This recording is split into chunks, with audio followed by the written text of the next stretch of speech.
Luke 17:11 through 19.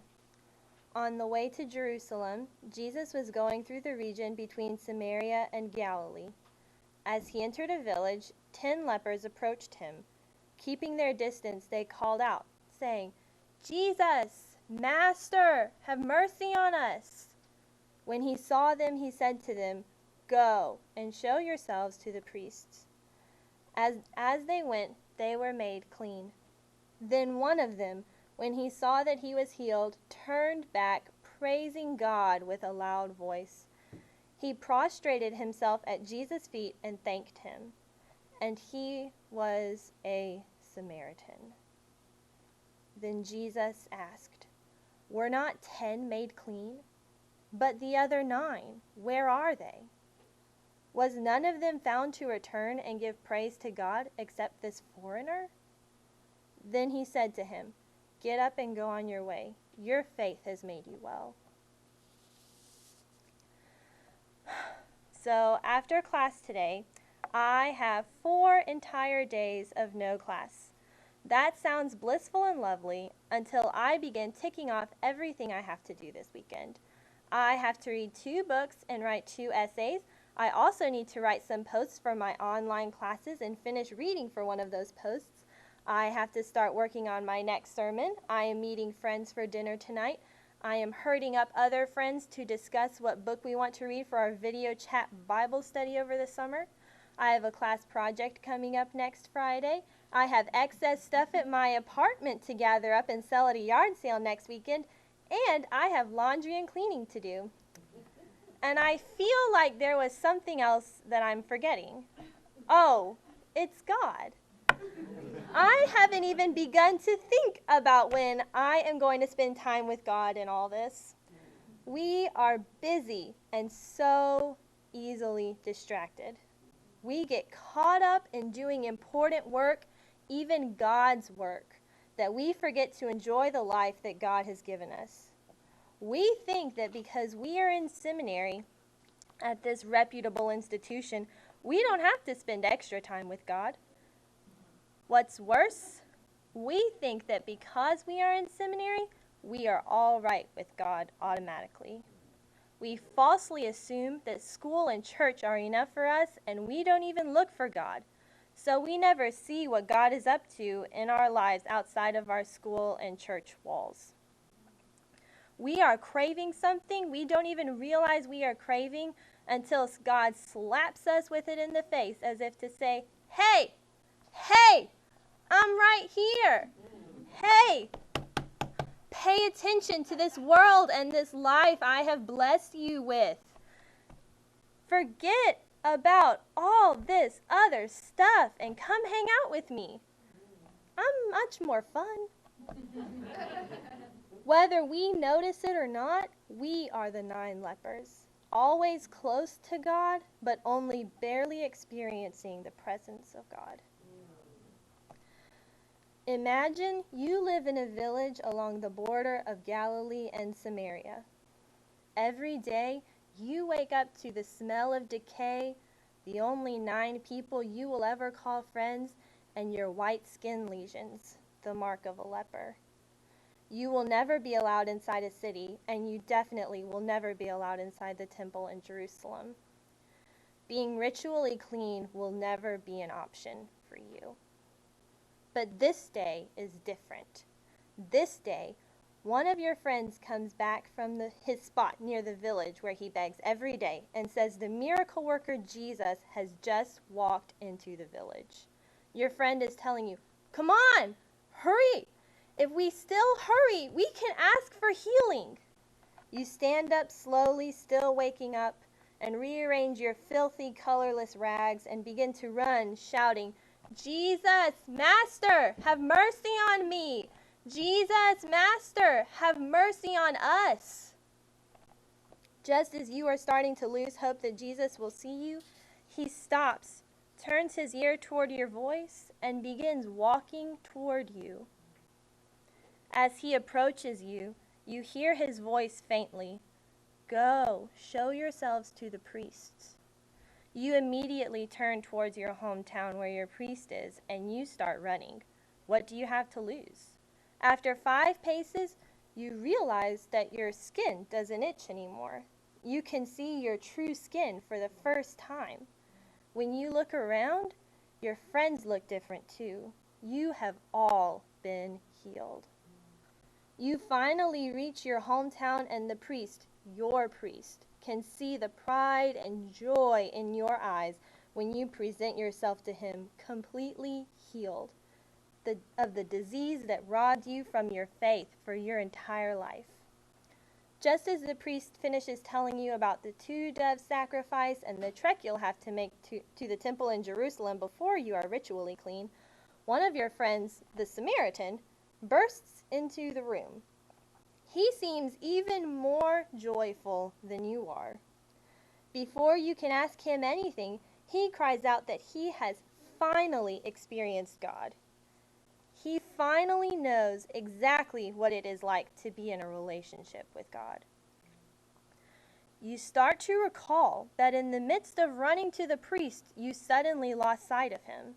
You were shocked and in the middle of doing exactly what Jesus had commanded you to do. And so you kept running. You assumed he had tripped and fallen, but would be back up and running with you immediately. But he tells you you were wrong. He explains that once he realized he was cured, he ran back in gratitude to thank Jesus. He said that as he ran and praised God, he fell at Jesus' feet and repeated "thank you" over and over again. As his lips and nose touched the dirt at Jesus' feet, he heard Jesus say to him, "Get up and go on your way. Your faith has made you well." In praising of Jesus, he went from well to whole. You feel your jaw drop in utter shock, but it is not the same shock you felt when you realized you were healed. No, this is a shock that sends waves of regret to your very soul. In your haste to do the right thing, you missed out on experiencing the presence and fullness of God. You didn't recognize that Jesus invited you to something much better than a life without leprosy. He invited you to experience what life could be like if you embraced him, and you let it slip right by you. Of all 10 lepers that Jesus heals, one of them seizes the opportunity to be fully in the presence of Christ. One of them out of 10. 9 of them had better things to do, important things to do. They were off to the synagogue to begin the cleansing process so that they could enter into the community. This is completely understandable. In fact, it is exactly what Jesus told them to do. So what went wrong? They got so caught in the task that they forgot about the presence of God. But Jesus did not forget about them. He asks, "Were not 10 made clean? But the other 9, where are they?" When we put Jesus on the back burner, he notices and wonders where we are. What are we doing that could possibly be more important than being in his presence? That 10th man, though, knew exactly what had just happened to him. He knew what he had just experienced was nothing less than the presence and grace of God. Once he saw that he had been healed, he knew there was something else Jesus was offering, and he craved it. He needed it. His desire was so intense that he shouts praises to God as he is running towards Jesus. Even though the Samaritan, the 10th man, was the only one to receive the fullness offered, Christ offers it to every single one of those people that he healed. Christ desires relationship with every single one of them. We are the 9 lepers. Jesus invites us to a life with him, and sometimes we say no. But sometimes we please Jesus, and we let him envelop us in his overwhelming love and presence and fullness. I want you to think about a profound moment you have shared with God. Think about where you were. Were you inside? Were you outside? Were you at work? Were you at home? Were you in a coffee shop? Were you in church? Were you seated? Were you standing? What were you doing? Were you reading? listening, conversing, teaching, learning, walking, driving, thinking. What was God telling you? Now think about how that moment made you feel. How did it move you?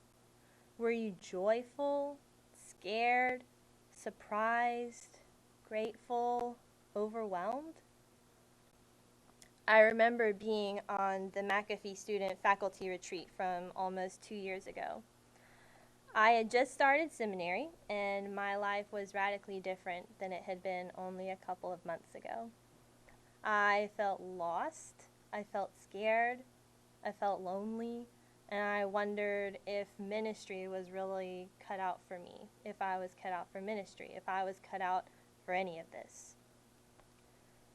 There was a time during the retreat when Dr. Allen, in all of his infinite wisdom, sent us out on our own to be in silent prayer for an entire hour.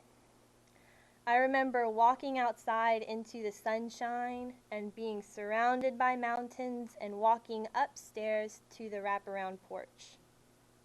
There was only one rocking chair left, and it was at the end of the porch, and it was overlooking the little pond with the paddle boats.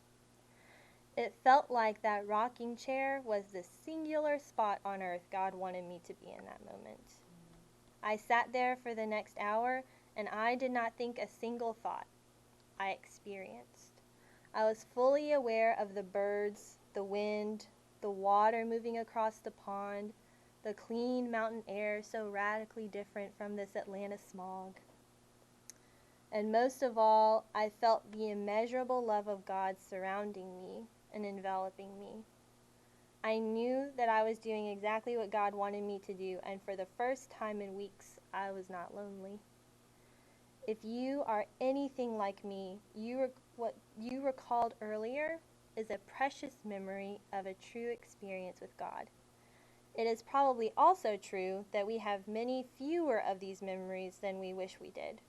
We are the 9 lepers.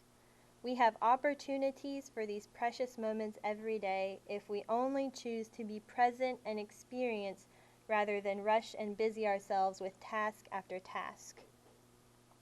We are the 9, but Jesus invites us every single day to be the 1.